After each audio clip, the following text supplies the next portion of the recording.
Ketika ada orang yang mengatakan dia melihat hantu, melihat pocong, melihat makhluk-makhluk yang seperti itu, kemungkinannya hanya ada 5.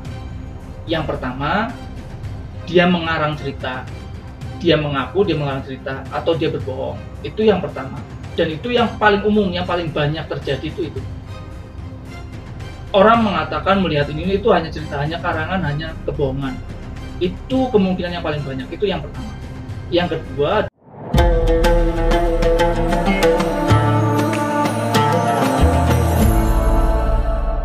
Assalamualaikum warahmatullahi wabarakatuh. Apa kabar ya Kak? Ketemu lagi di channel YouTube Kampung di konten rumus Tuhan rumus kehidupan. Kali ini saya akan menjawab pertanyaan yang sudah dikirimkan melalui kolom komentar di YouTube yang datang dari Sunan Inggris. Dia bertanya, Bang, maaf kalau goib itu nggak ada, terus penampakan hantu itu gimana ya Bang? Secara banyak banget konten YouTube penampakan hantu, cerita-cerita horor, itu gimana Bang rumusnya? Makasih.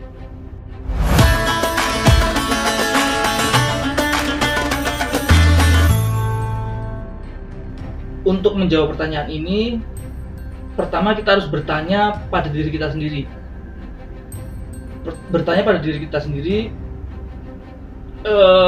Dari kita lahir nyampe detik ini, pernah nggak kita melihat secara langsung penampakan hantu itu? Secara langsung dengan mata kepala kita sendiri, kita melihat secara langsung penampakan hantu. Pernah nggak kita melihat secara langsung? Saya yakin pasti kita tidak pernah melihat secara langsung penampakan hantu, hanya mendengar cerita-cerita dari orang. Orang mengaku melihat ini, melihat itu, melihat pocong, melihat segala macam, tapi kita tidak pernah melihatnya secara langsung. Kita juga harus bertanya kenapa wujud hantu-hantu ini berbeda-beda di seluruh negara. Di negara-negara lain itu berbeda-beda. Seperti pocong itu hanya ada di Indonesia.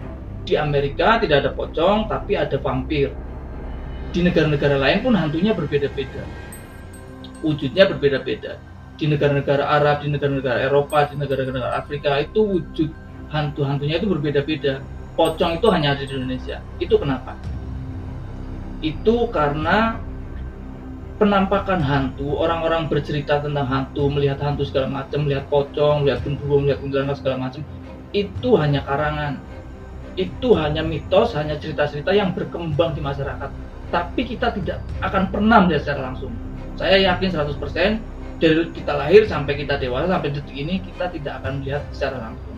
Itu karena hanya karangan, hanya cerita, hanya mitos.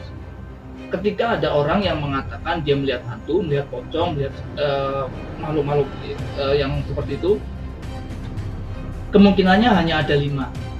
Yang pertama, dia mengarang cerita, dia mengaku dia mengarang cerita, atau dia berbohong. Itu yang pertama, dan itu yang paling umum, yang paling banyak terjadi itu. Orang mengatakan melihat ini itu hanya cerita, hanya karangan, hanya kebohongan. Itu kemungkinan yang paling banyak, itu yang pertama. Yang kedua adalah halusinasi. Karena dia paranoid, dia melihat bayangan, dia mendengar sesuatu segala macam. Karena dia paranoid, dia mengatakan dia melihat ini dari itu. Padahal itu cuma halusinasi, hanya karena ketakutan dia. Yang ketiga,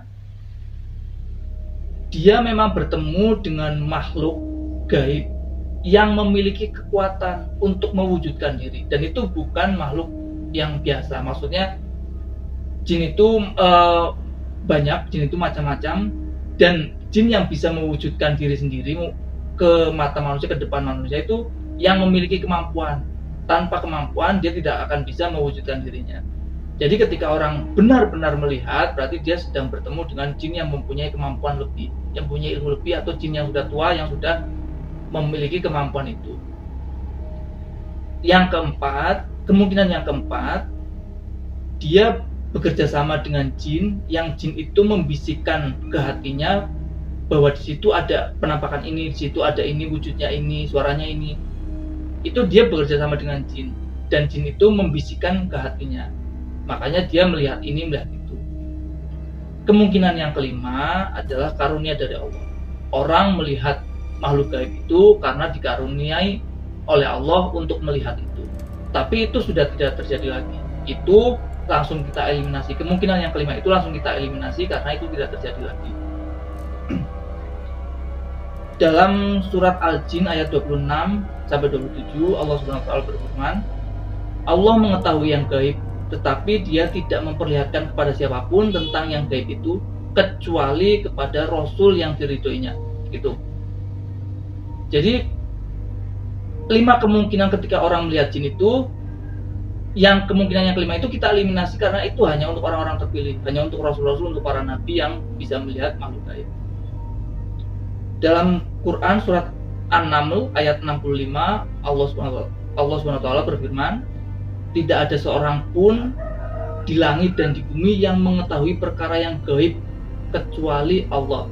Quran surat An-Naml ayat 65. Jadi kita tidak mungkin lihat itu. Semua hanya karangan, hanya mitos, hanya kebohongan, hanya halusinasi. Atau dia benar-benar bertemu dengan jin yang memiliki kemampuan yang lebih. Atau dia bekerja sama dengan jin yang membisiki ke hatinya bahwa di situ ada makhluk. Jadi gaib itu kita tidak bisa lihat, makanya disebut gaib. Tapi kita wajib beriman, kita wajib mengimani, kita wajib percaya dengan adanya hal-hal gaib itu sebagai rukun Islam, sebagai rukun iman. Dalam Al-Quran surah Al-Baqarah ayat 2-3 tentang iman, Allah SWT berfirman, kitab Al-Quran ini tidak ada keraguan padanya, petunjuk bagi mereka yang bertakwa, yaitu mereka yang beriman kepada yang gaib, yang mendirikan sholat dan menafkahkan sebagian rezeki yang kami anugerahkan kepada mereka. Quran surah Al-Baqarah ayat 2-3. Di sini Allah menyebutkan kitab Al-Quran ini tidak ada keraguan padanya, petunjuk bagi mereka yang bertakwa, yaitu mereka yang beriman kepada yang gaib. Allah tidak menyebutkan beriman kepada pocong, tidak menyebutkan beriman kepada genderuwo, kuntilanak, vampir dan sebagainya, tapi menyebutkan beriman pada yang gaib. Tidak menyebutkan beriman pada pocong. Jadi kita percaya dengan yang gaib, tapi kita tidak percaya dengan pocong, kuntilanak, vampir dan sebagainya, karena itu hanya mitos. Itu hanya cerita-cerita, itu hanya kebohongan-kebohongan.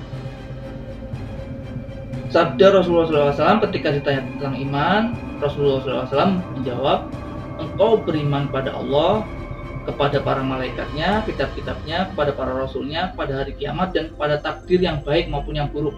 Hadis riwayat Muslim. Itu iman. Di 5 iman ini semuanya gaib, semuanya perkara gaib. Makanya kita wajib mengimani hal-hal yang gaib.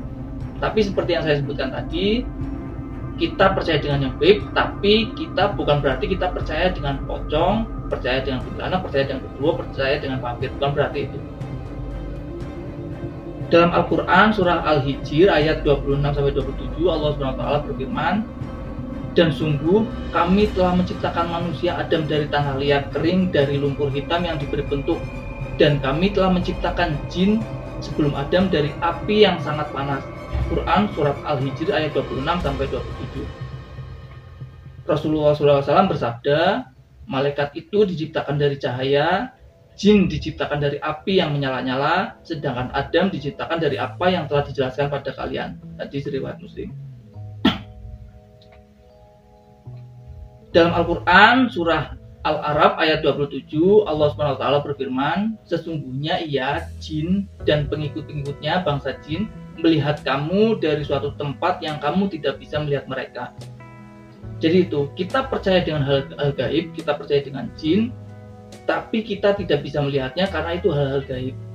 Jadi kalau ada orang yang bercerita tentang melihat pocong, melihat genderuwo, melihat vampir dan sebagainya, di negara-negara lain itu vampir dan sebagainya, itu kita tidak wajib percaya, kita tidak wajib mengimaninya, karena Allah tidak menyebutkan itu. Itu bisa jadi karangan, bisa jadi dusta dan sebagainya.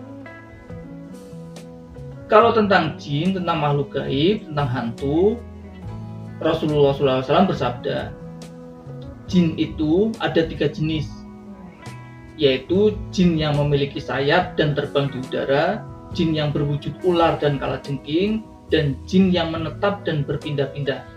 Hadis riwayat At-Tabrani. Itu bentuk asli jin menurut sabda Rasulullah SAW. Dalam riwayat lain, Rasulullah SAW bersabda, jin terbagi dalam 3 kelompok. Kelompok pertama adalah jin yang mempunyai sayap, dan dapat terbang di udara. Kelompok kedua terdiri dari jin yang berbentuk ular dan anjing. Sedangkan kelompok ketiga adalah yang bisa berubah bentuk dirinya. Hadis riwayat Baihaqi. Kemungkinan ketika orang melihat hantu-hantu itu memang jin yang bisa merubah bentuk dirinya. Tapi itu bukan jin sembarangan. Hanya jin-jin yang mempunyai kemampuan, jin-jin yang mempunyai ilmu, yang sudah tua, yang sudah belajar bagaimana cara menampakkan diri.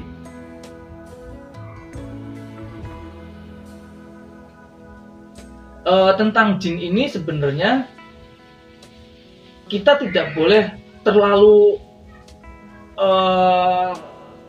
menghargai ya, maksudnya kita terlalu percaya, terlalu takut pada jin. Kita tidak boleh seperti itu. Tidak boleh takut pada jin, takut pada hantu segala macam, kita tidak boleh.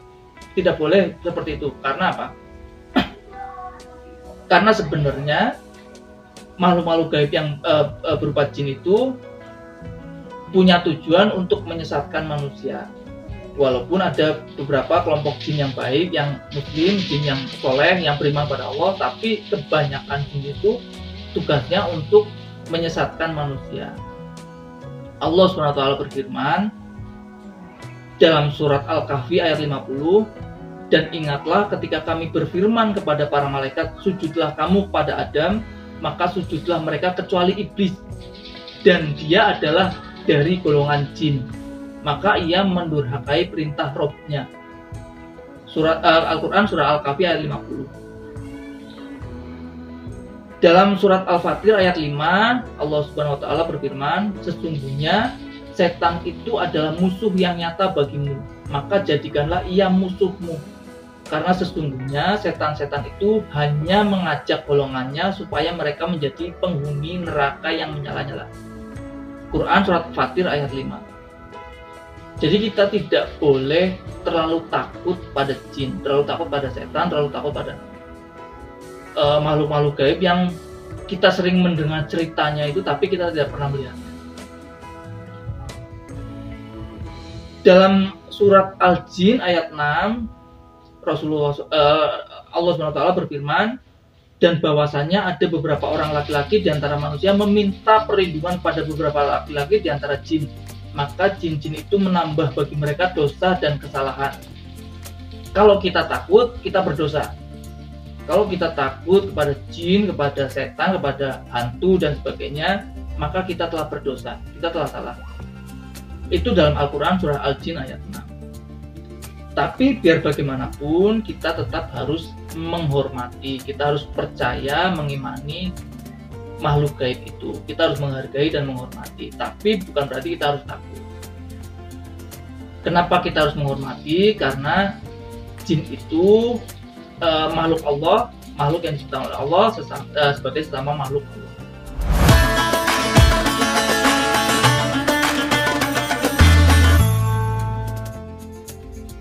Dalam surah Al-Jin ayat 11 disebutkan bahwa dan sesungguhnya di antara kami jin ada yang soleh dan ada pula kebalikannya. Kami menempuh jalan yang berbeda-beda. Quran surat Al-Jin ayat 11. Jadi itu makhluk gaib itu ada, itu adalah bagian dari rukun iman. Wajib kita mengimaninya, wajib kita percaya, tapi kita tidak boleh takut, kita tidak boleh percaya dengan penampakan-penampakan pocong, hantu, vampir dan sebagainya. Kita tidak boleh percaya itu, kita tidak boleh takut itu, karena takut itu menjadikan kita berdosa. Tetapi kita harus tetap percaya dan menghargai bahwa ada beberapa jin yang juga menjadi jin muslim, jin soleh yang percaya pada Allah, yang bertakwa pada Allah. Jadi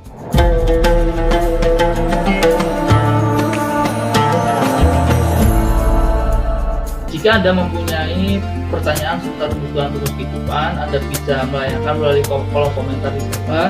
Jika Anda merasa konten ini bermanfaat, Anda bisa beri like dan subscribe serta share.